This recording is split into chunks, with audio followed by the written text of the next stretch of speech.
Assalamu alaikum and good evening. You are watching HumSub.TV and I am Muhammad Munib Hamid with the news in English.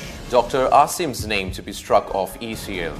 The Supreme Court on Thursday ordered the Interior Ministry to strike People's Party leader Dr. Asim Hussein's name off the Exit Control List (ECL), allowing him to travel abroad for medical treatment.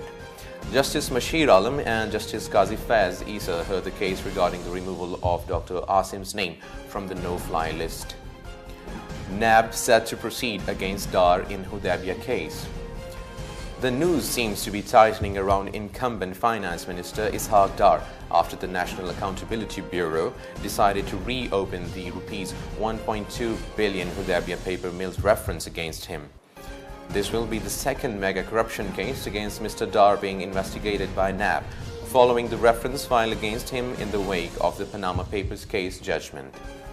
IHC advises Islamabad protesters to end sit-in. The Islamabad High Court on Thursday advised religious parties protesting in the capital against a reversal change in the Khatm-e-Nabuwat oath in the Elections Act 2017 to end their sit-in. Imran Khan's statement in 4 cases to police deemed inadmissible. Pakistan Tehreek-e-Insaf chairman Imran Khan has submitted a statement in response to the 4 cases registered against him, but police officers say it is not admissible.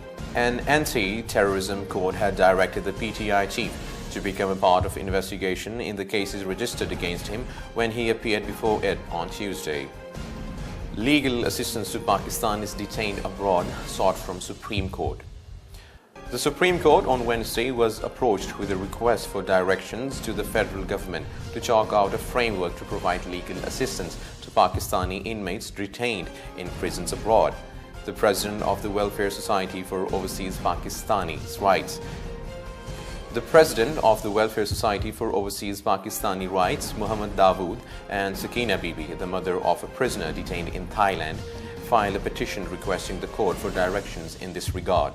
No consensus yet on accountability structure. At a meeting of the Parliamentary Committee on Accountability Laws held at Parliament House, almost all parties, including the ruling party, Pakistan Muslim League Nawaz, agreed on replacement of the National Accountability Bureau for being controversial and partial with the National Accountability Commission. However, the Pakistan Tehreek-e-Insaf (PTI) and Jamaat-e-Islami were of the opinion that effective measures should be taken to improve the performance of NAB instead of replacing it with NAC. South Waziristan administration contests Dawn report. Vana held the political administration of South Waziristan agency acknowledged on Wednesday that unknown elements had circulated pamphlets late last month warning people against holding cultural and social activities like music and dance. A few criminal-minded people who were not representing the tribes or will of the people in a meeting to ban certain social activities. UK cybersecurity chief blames Russia for hacker attacks. Russia has launched cyber attacks on the UK media, telecoms and energy sectors in the past year.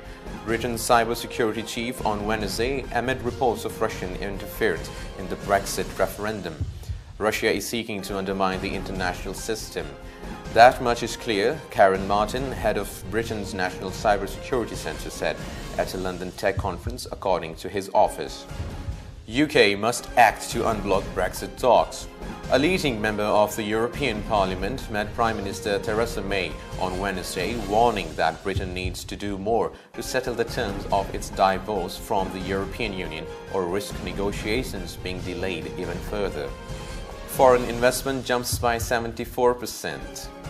The foreign direct investment surged 74% in the first 4 months of this fiscal year, with Chinese inflows remaining dominant in the overall mix.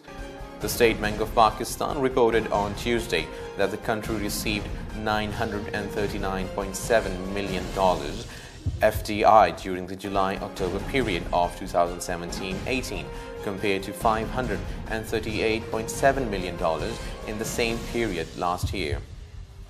Rain threatens to disrupt start of India-Sri Lanka Test series. Persistent rain is threatening to hold up the first test on Thursday when India begin their three-match home series against Sri Lanka at Eden Gardens.